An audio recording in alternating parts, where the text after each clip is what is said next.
اور اس کے بعد یک کے بعد دیگر کئی ایک کے اوپر ایک مہمات روانہ کی گئی جو کامیاب ہو کر واپس لوٹتی رہی۔ اس کے بعد ترکمانستان کو فتح کیا گیا۔ اگرچہ عبداللہ ابن زیاد کے زمانے میں ترکستان کی فتح کے لیے کئی ایک کامیاب مہمات روانہ کی گئی تھی، لیکن سعید بن عثمان کی ولایت کوفہ کے زمانہ میں ترکستان پر باقاعدہ لشکر کشی کی گئی۔ سعید دریا جیچیوں پار کر کے اہل سوگد کے پایہ تخت تک جا پہنچا۔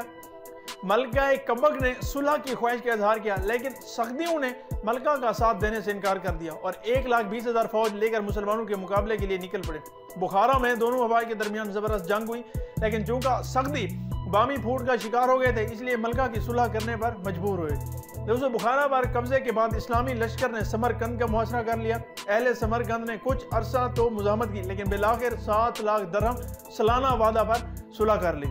اس طرح ترکستان کا کافی سارا علاقہ بنو امیہ میں شامل ہو گیا۔ اس کے بعد شمالی افریقہ کی فتوحات ہوئیں۔ دوستو شمالی افریقہ کا بیشتر حصہ خلافت راشدہ کے زمانے میں ہی فتح ہو چکا تھا۔ حضرت امیر معاویہ کے زمانے میں ان علاقائی فتوحات میں مزید توسیع کی گئی۔ عمر بن عاص شمالی افریقہ کے گورنر تھے۔ آپ نے عقبہ بن نافع اور معاویہ بن ختیج کو شمالی افریقہ کی فتح کرنے کے لیے نامزد کیا۔ دوستو 661 عیسوی میں عقبہ نے شمالی افریقہ پر فوج کشی کر کے طرابلس، تونس اور الجزائر کے علاقوں پر قبضہ کر لیا اور اس کے بعد بوزانا اور زناتا تک اپنے حلقہ اقتدار کو وسیع کیا۔ دوستو 663 عیسوی میں سوڈان پر لشکر کشی کی گئی اور اس کے کثیر حصہ پر قبضہ کر لیا گیا۔ افریقہ کی سرکشی بربریوں کو کچل دیا گیا اور کیروان کے مشہور چھاؤنی قائم کی گئی تاکہ افریقہ میں مستقل اور پائیدار امن قائم کیا جا سکے، وہ بھی بنو امیہ کے اندر۔ اس کے بعد قسطنطنیہ پر حملہ کیا گیا۔ دوستو شام اور مصر پر اسلامی غلبے کے باوجود رومی آئے دن اسلامی سرحدوں پر حملے کرتے رہتے تھے، کیونکہ رومیوں کو ایشیائے کوچک اور یورپی مقبوضات پر ابھی تک پوری طرح بالادستی حاصل تھی۔ نیز مشرقی کلیسا کے مرکز کی حیثیت سے بھی باستینی حکمران مسیحیوں کی امیدوں کا مرکز ہے۔ اسی بنا پر وہ اس کوشش میں لگے رہتے تھے کہ وہ اپنے کھوئے ہوئے علاقوں کو دوبارہ حاصل کریں۔ دوستو رومی حملوں کی روک تھام کے لیے حضرت امیر معاویہ نے بالآخر باستینی حکومت کے دارالحکومت قسطنطنیہ کا ایک باقاعدہ منصوبے کے تحت اس کو ایک پلان بنایا کہ کس طرح اس کو فتح کیا جائے۔ آپ کے اس منصوبے کی اطلاع جب مکہ مدینہ تک پہنچی تو اکابر صحابہ نے بھی اس میں شمولیت کے لیے آمادگی کا اظہار کیا۔ صحابہ نے اس لیے حامی بھری کیونکہ وہ رسول اللہ صلی اللہ علیہ وسلم نے فرمایا تھا کہ اس بندے کو مغفرت کی بشارت ہے جو قسطنطنیہ کی شمولیت میں مل جائے گا۔ اصل حدیث میں یہ بھی وضاحت بھی ہے جو شخص قسطنطنیہ فتح کرے گا اس کا نام پیغمبر کے نام پر ہوگا۔ یہ پیشگوئی سلطان محمد فاتح کے ہاتھوں پوری ہوئی تھی۔ 251 ہجری میں سفیان بن عوف آزادی کو اس فوج کا انچارج بنایا گیا۔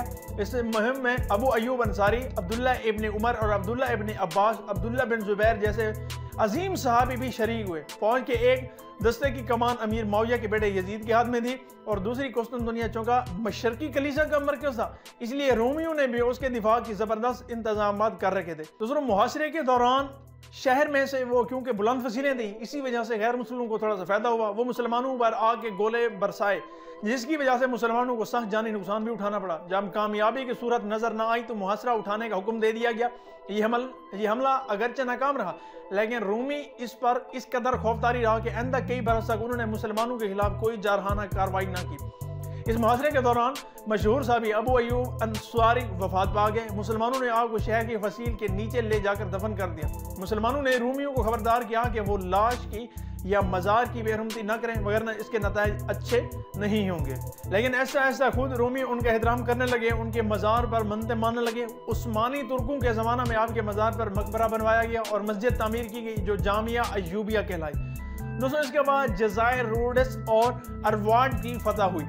شامی علاقے کے تحفظ کے نقطہ نظر سے جزائر روم کی فتح ضروری تھی جو چنانچہ اس خاطر اس سے بیشتر جزیرہ قبرص فتح کیا جا چکا تھا۔ امیر معاویہ نے اپنے زمانے میں ایک قدم مزید آگے بڑھا کر جزیرہ روڈس پر بھی قبضہ کر لیا۔ یہ اناطولیہ کے قریب جنوب مغرب میں واقع ہے۔ یہ جزیرہ سسلی پر بھی قبضے کی کوشش کی گئی مگر کامیاب نہ ہوئی۔ اس کے بعد 54 ہجری میں جزیرہ ارواڈ پر بھی قبضہ کیا گیا۔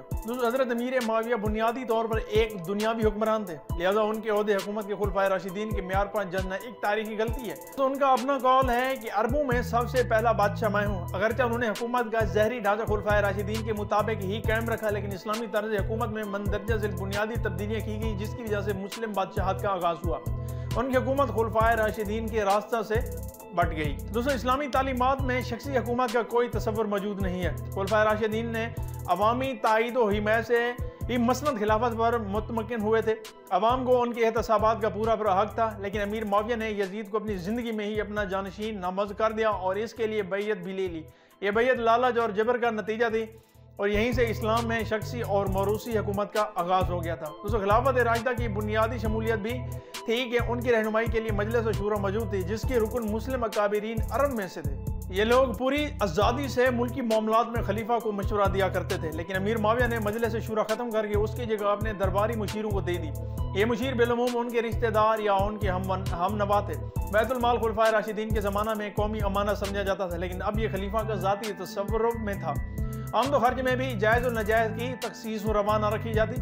بیت المال کی رقم عموماً عوامی تائید و حمایت حاصل کرنے کی استعمال کی جاتی، چنانچہ امیر معاویہ کے زمانہ میں بیت المال شاہی خزانہ کی حیثیت اختیار کر چکا تھا۔ اعلیٰ مناصب کے اوپر تقرری کے لیے تقوی اور اہلیت کی بجائے اب خلیفہ کے ساتھ خاندانی اور ذاتی تعلقات بنیادی حیثیت رکھتے تھے۔ خلیفہ راشدہ سادگی کا انتہائی حسین نمونہ تھی۔ مسجد نبوی کا صحن قصر خلافت کا کام دیتا تھا، لیکن امیر معاویہ نے اپنے دفاتر اور محل کسرا و کسرا کے نمونے پر تعمیر کرائے۔ ان کا طرز رہائش بھی شاہانہ تھا۔ محل پر پہرہ دار اور دروازوں پر دربان مقرر کرنے کا طریقہ آپ ہی نے پہلی بار اختیار کیا تھا۔ آپ نے اپنے بیٹھنے کے لیے ایک ایسی چیز بنوائی تھی جو تخت کے مشابہ تھی۔ کیا آپ مسجد میں امامت کے فرائض ادا کرتے تھے، لیکن وہاں آپ نے اپنے لیے آڑ بنوا رکھی تھی۔ یہ طور طریقے آنے والے رومی شہنشاہوں سے مستعار لے کر اپنے ملک میں رواج دیے۔ لہٰذا ان تمام تبدیلیوں کی روشنی میں یہ کہنا درست ہوگا کہ حضرت امیر معاویہ کے عہد میں مسلم بادشاہت کا آغاز ہو گیا تھا۔ دوستو یہ تھی آج کی دوسری جو بنو امیہ کے اوپر تھی، اور دور جو تھا حضرت امیر معاویہ کا چل رہا تھا۔ آنے والی نیکسٹ ویڈیو میں ہم یہیں سے شروع کریں گے۔ تو امید کرتا ہوں کہ آج کی ویڈیو آپ کو اچھی لگی ہوگی۔ اگر ویڈیو اچھی لگی تو ہمارے چینل کو سبسکرائب کر دیں اور ساتھ میں بیل آئیکن کو بھی پریس کر دیں۔ Watch for more informative video like this. ملتے ہیں ایک نئی ویڈیو میں، تب تک کے لیے اجازت دیجیے۔ اللہ حافظ۔